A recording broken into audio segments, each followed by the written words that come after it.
Soye Savoir, we love Today FM. Today FM rocks. Today's hit music on Today FM. In this bulletin, zero tolerance for lawbreakers who should uphold the law. Protests continue in the US. And FNPF reassures members.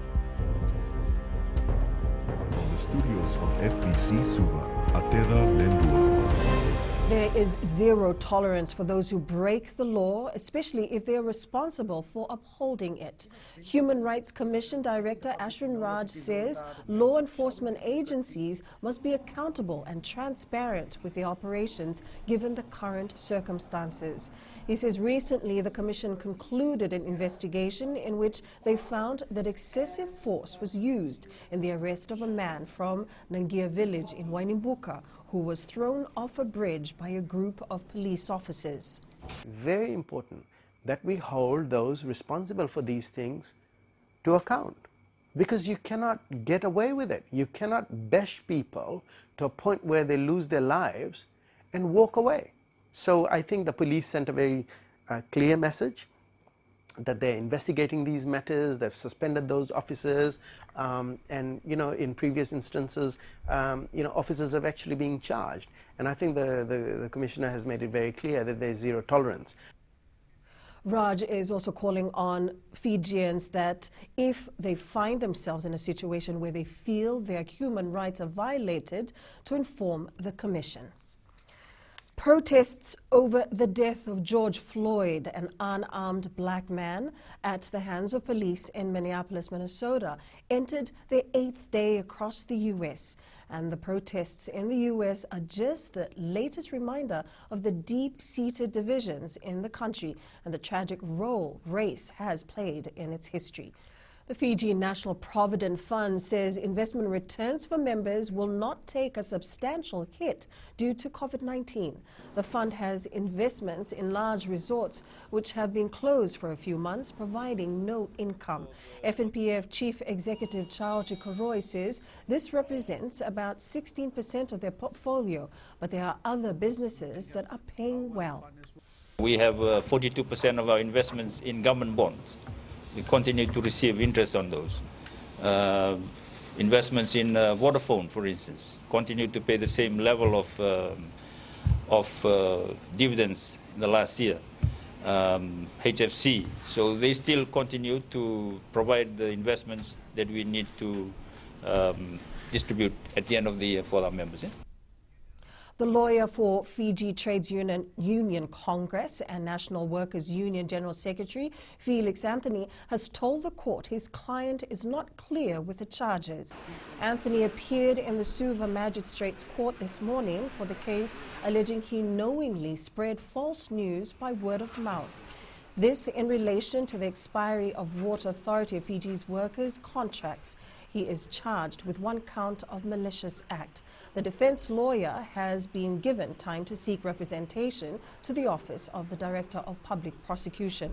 The magistrate says communication should be made before the next hearing date, which is on the 10th of next month. Investors or project owners have been urged to be stringent when hiring consultants. This is so that proper paperwork and the submission of environmental impact assessment applications to the Environment Ministry is done. Permanent Secretary Joshua Wycliffe, while officiating at the EIA Roundtable Business Meeting in Suva, says many consultants are not well versed with the requirements or the Ministry's EIA reporting standard. This creates delays in the processing of applications and may affect the relationship between the Ministry, consultants and investors. This is the only agency that is left behind to protect Fiji's nature and Fiji's environment.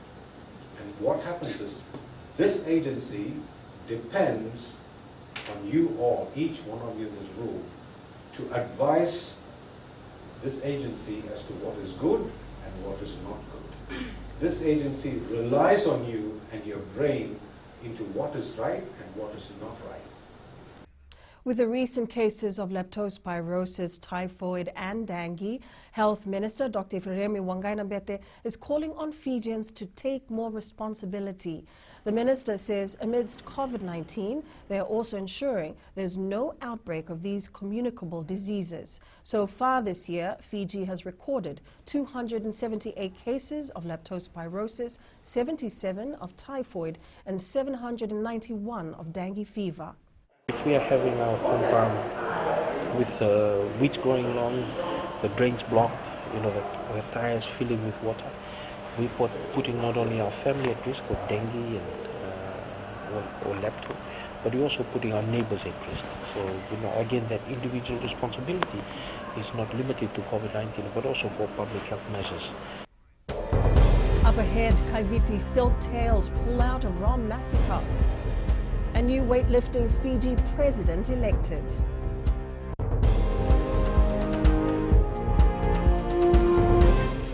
Bula FM, number 2 NSR. Bula FM, number 2 NSR.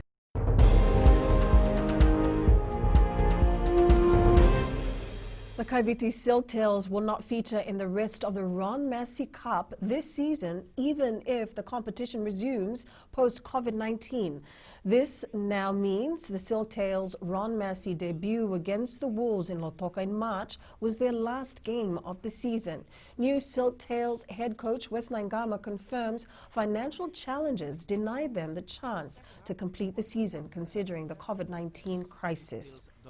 In regards to New South Wales Cup over there, which is their reserve grade, and all their junior football, that's all been cancelled for the year.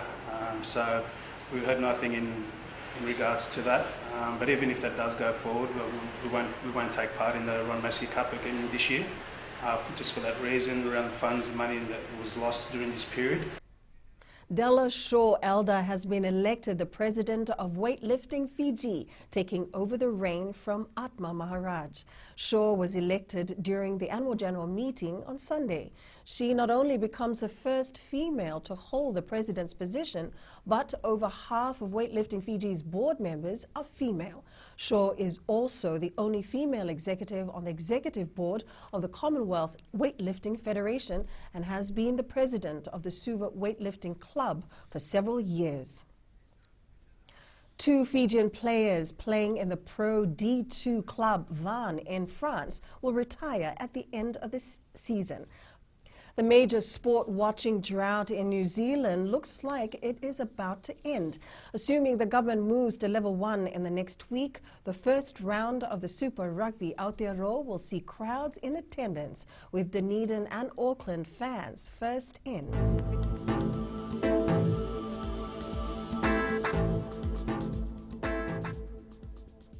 A trough of low pressure remains slow moving to the northeast of Noliavu. Associated cloud and showers continue to affect the northern and the eastern parts of the group. That's your FBC News now. Join us again at 7 p.m. for our major bulletin.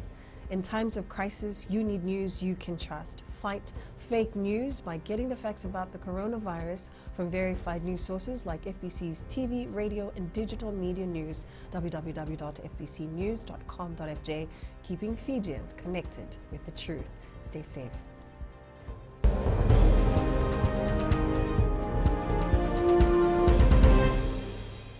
Bula FM, number 2 NSR. Bula FM, number 2 NSR.